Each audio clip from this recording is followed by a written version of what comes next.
नमस्कार दोस्तों, स्वागत है आप सभी का ऑनलाइन अप्रोच सामान्य ज्ञान और भारतीय राज्य व्यवस्था की इस पावर पैक्ट सीरीज में। यह सीरीज खासतौर पर तैयार की गई है SSC, CHSL, SSC CGL, Bihar SSC, BPSC AEDO या किसी भी कॉम्पिटिटिव एग्जाम के लिए। यहाँ आपको मिलेंगे लेटेस्ट एनसीईआरटी पैटर्न पर आधारित ऑनलाइन फैक्ट। तो तैयार हो जाइए एक दमदार सीरीज के लिए, क्योंकि यह तैयारी होगी आसान और सफलता होगी सुनिश्चित। चलिए शुरू करते हैं आज का सेशन।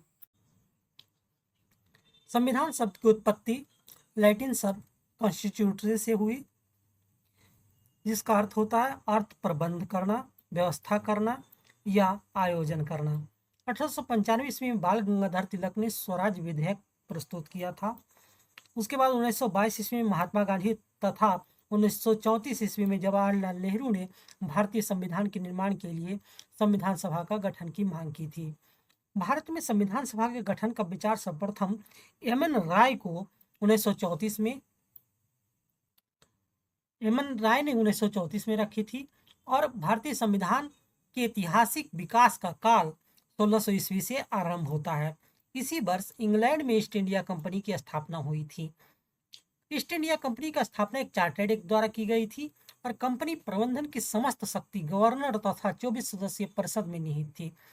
1726 का चार्टर एक्ट लॉर्ड नॉर्थ की सरकार, कलकत्ता, मुंबई और मद्रास प्रेसिडेंसियों के राज्यपाल एवं उनकी परिषद को विधायी अधिकार प्रदान किया गया था।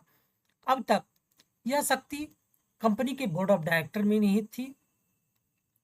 अगला है 1773 का रेगुलेटिंग एक्ट। इस अधिनियम के द्वारा बंगाल के गवर्नर को बंगाल का गवर्नर जनरल पद नाम दिया गया। कलकत्ता के गवर्नर को बंगाल, बिहार एवं उड़ीसा के लिए भी विधि बनाने का अधिकार दिया गया।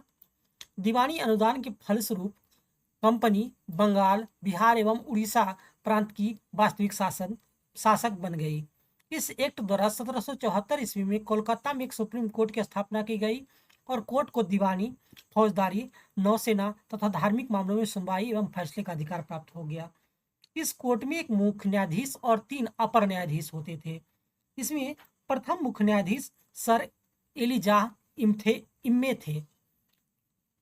अन्य 3 न्यायाधीश चैम्बर्स, लिमेंस्टर और हाइड थे। इसके माध्यम से ब्रिटिश सरकार को कोर्ट ऑफ डायरेक्टर के माध्यम से कंपनी पर निरंतर सशक्त हो गया। राजस्व, नागरिक एवं सैन्य मामलों में जानकारी ब्रिटिश सरकार को देना आवश्यक कर दिया गया। प्रथम गवर्नर जनरल वार East India Act 1784। East India Act को एक्ट ऑफ सेटलमेंट के नाम से भी जाना जाता है और राजनीतिक मामलों के प्रबंधन के लिए बोर्ड ऑफ कंट्रोल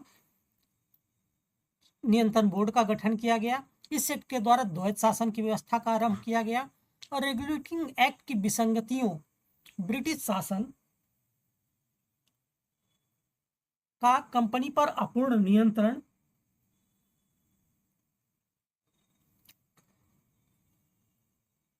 तथा भारत में कंपनी के कुशासन तथा उसके कर्मचारियों द्वारा किए जा रहे अन्याय आदि को दूर करने के लिए इस अधिनियम को लाया गया तथा व्यापारिक मामलों के लिए कोर्ट ऑफ डायरेक्टर का पद बनाए गए। अगला है 1813 का चार्टर एक्ट। 1813 का चार्टर एक्ट 1813 के चार्टर एक्ट के द्वारा कंपनी के भारतीय व्यापार का एकाधिकार को समाप्त कर दिया गया, किंतु उसे चीन के साथ व्यापार एवं पूर्वी देशों के साथ चाय के व्यापार के संबंध में 20 वर्षों का अधिकार प्राप्त रहा। कंपनी का अधिकार पत्र को 20 वर्षों के लिए बढ़ा दिया गया। इस राजलेख के द्वारा सबसे महत्वपूर्ण कार्य कोलकाता, मुंबई और मद्रास की सरकारों द्वारा बनाई गई विधियों को ब्रिटिश संसद द्वारा अनुमोदन अनिवार्य कर दिया गया। 1833 का चार्टर एक्ट। इसके द्वारा कंपनी के व्यापारिक अधिकार पूर्णतः समाप्त कर दिए गए। इस अधिनियम के द्वारा देश में एक केंद्रीय शासन प्रणाली की शुरुआत हुई।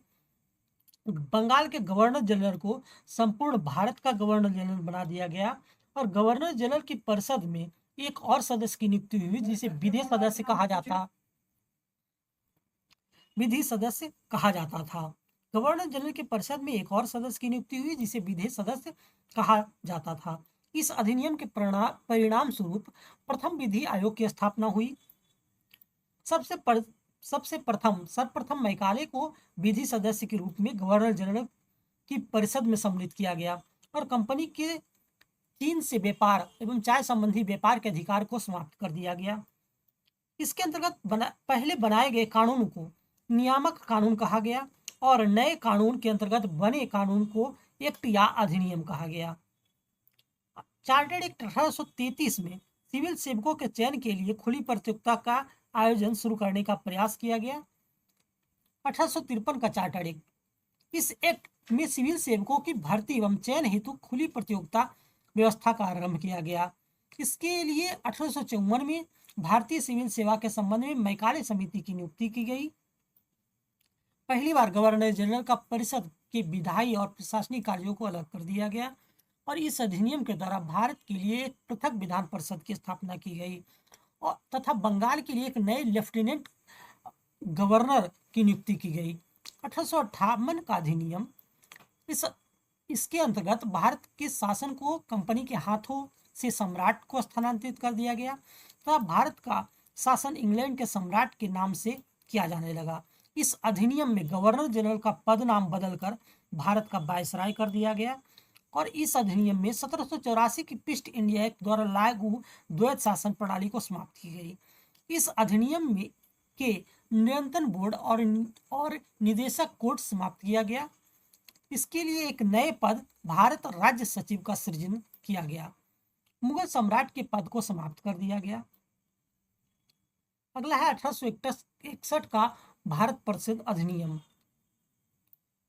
केंद्र सरकार को सार्वजनिक ऋण, वित्त और मुद्रा, डाक एवं तार आदि के संबंध में प्रांतीय सरकार से अधिक अधिकार प्रदान किए गए। भारत परिषद को विधायी संस्था बनाया गया। उसे भारतीय संदर्भ में कानून बनाने का अधिकार दिया गया। इसके द्वारा कानून बनाने की प्रक्रिया में भारतीय प्रतिनिधियों को शामिल करने की शुरुआत की गई। वायसराय को अध्यादेश जारी करने का अधिकार दिया गया। ऐसे अध्यादेश की अवधि मात्र 6 माह होती थी। मद्रास और मुंबई की सरकारों को भी व्यवस्थापिका संबंधी अधिकार दिया गया और इस अधिनियम द्वारा प्रांतीय विधायिका का देश के शासन के विकेंद्रीयकरण का कार्य प्रारंभ हुआ। लॉर्ड कैनिंग ने 3 भारतीयों, बनारस के राजा, पटियाला के महाराजा और सर दिनकर राव को विधान परिषद में मनोनीत किया।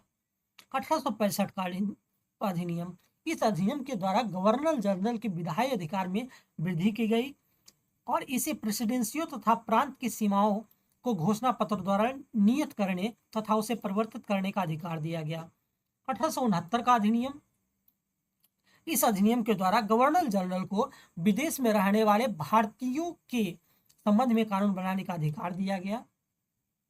अगला 1876 का शाही उपाधि अधिनियम।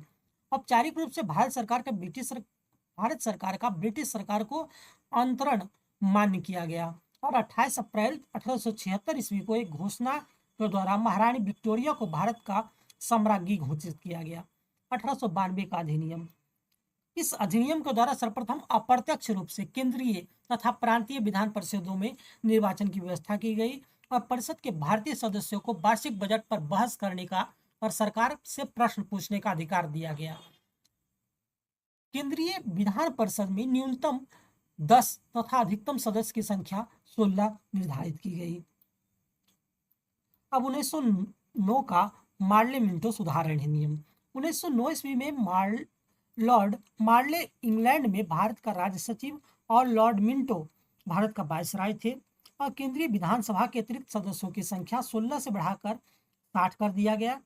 इसमें 32 गैर सरकारी सदस्यों में से 27 सदस्य निर्वाचित होते थे, जिसमें 15 सदस्य मनोनीत होते थे। सांप्रदायिक प्रतिनिधि का प्रावधान इस अधिनियम की मुख्य विशेषता थी और इसी कारण लॉर्ड मिंटो को सांप्रदायिक प्रतिनिधित्व का पिता कहा जाता है। इस अधिनियम के अंतर्गत पहली बार किसी भारतीय को वायसराय और गवर्नर को कार्य परिषद के साथ एसोसिएशन बनाने का प्रावधान किया गया। इसके द्वारा presidency corporation, chamber of commerce, विश्वविद्यालयों और जमींदारों के लिए अलग प्रतिनिधित्व का प्रावधान किया गया। वर्ष 1919 का भारत सरकार अधिनियम, इसके अंतर्गत भारत में द्वैत शासन प्रणाली की व्यवस्था की गई। केंद्र में द्विसदनात्मक विधायिका की व्यवस्था की गई। इसके अंतर्गत प्रथम राज्य परिषद, द्वितीय केंद्रीय विधानसभा स्थापित की गई और राज्य परिषद के सदस्यों की संख्या 60 तथा केंद्रीय विधानसभा के सदस्यों की संख्या 145 थी, जिसमें से 104 निर्वाचित तथा 41 मनोनीत किए जाते थे। सर्वप्रथम प्रत्यक्ष रूप से विधायिका से सदस्यों का चुनाव का प्रावधान किया गया, जो कि प्रांतीय विधान परिषदों के संदर्भ में था। इसके अंतर्गत 8 प्रांतों में विधान परिषद का गठन किया गया। बम्बई विधान परिषद में 111, मद्रास विधान परिषद में 127, बंगाल विधान परिषद में 239 और संयुक्त प्रांत की विधान परिषद में 123, पंजाब की विधान परिषद में 93, बिहार एवं उड़ीसा की विधान परिषद में 103 और मध्य प्रांत एवं बरार की विधान परिषद में 70 और असम विधान परिषद में 53 सदस्य शामिल थे। इस अधिनियम को मॉन्टेग्यू चेम्सफोर्ड सुधार भी कहा जाता है।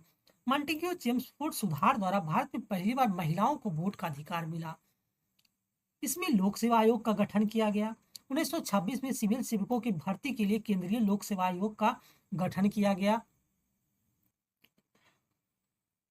और 1928 में साइमन आयोग भारत आया और 1928 में साइमन आयोग भारत आया और आरक्षित विषयों का प्रशासन गवर्नर एवं उनकी कार्यकारी परिषद के माध्यम से किया जाता था, जबकि हस्तांतरित विषयों का प्रशासन गवर्नर जनरल द्वारा विधान परिषद के प्रति उत्तरदायी मंत्रियों की सहायता से किया जाता था। अगला है 1935 का भारत सरकार अधिनियम। भारत में एक फेडरल संघीय न्यायालय की स्थापना की गई जो दिल्ली में स्थित था और अधिनियम में 321 अनुच्छेद और 10 अनुसूचियां थी। इस अधिनियम द्वारा भारत के संख्यात्मक सरकार की स्थापना की गई और केंद्र और प्रांतों की शक्तियों का विभाजन किया गया। इस अधिनियम को भारत का मिनी संविधान का दर्जा दिया गया और इस संविधान के अधिनियम के द्वारा प्रांतों में द्वैत शासन व्यवस्था का अंत कर दिया गया और इन्हें एक स्वतंत्र और स्वशासित संवैधानिक आधार प्रदान किया गया। इस अधिनियम ने केंद्र में द्वैत शासन प्रणाली का शुभारंभ किया और इस अधिनियम ने न केवल संघीय लोक सेवा आयोग की स्थापना की बल्कि प्रांतीय लोक सेवा आयोग में 2 या अधिक राज्यों के लिए संयुक्त सेवा आयोग की स्थापना की। तो इसमें 11 में से 6 सदस्य में द्विसदनीय व्यवस्था प्रारंभ की और अधिनियम ने केंद्र और इकाइयों के बीच 3 सूचियां, एक संघीय सूची इसमें 59 विषय, राज्य सूची 54 विषय और समवर्ती सूची 36 विषय के आधार पर शक्तियों का बंटवारा किया गया। दलित जातियों, महिलाओं और मजदूर वर्ग के लिए अलग से निर्वाचन की व्यवस्था की गई और इसके अंतर्गत देश की मुद्रा और साख नियंत्रण के लिए भारतीय रिजर्व बैंक की स्थापना की गई। 1935 के भारत सरकार अधिनियम द्वारा स्थापित संघ में अवशिष्ट शक्तियां गवर्नर जनरल को प्रदान की गई और भारत सरकार का अधिनियम 1935 के प्रावधानों के अनुरूप 1937 में बर्मा को भारत से अलग कर दिया गया। ये था आज का class. Thank you for watching. ऐसे क्विक रिवीजन के लिए, एग्जाम ओरिएंटेड कंटेंट के लिए बने रहिए, सब्सक्राइब करें, बेल आइकन हिट करें। ज्ञान ही शक्ति है और शक्ति ही सफलता की कुंजी। फिर मिलते हैं नेक्स्ट वीडियो में, तब तक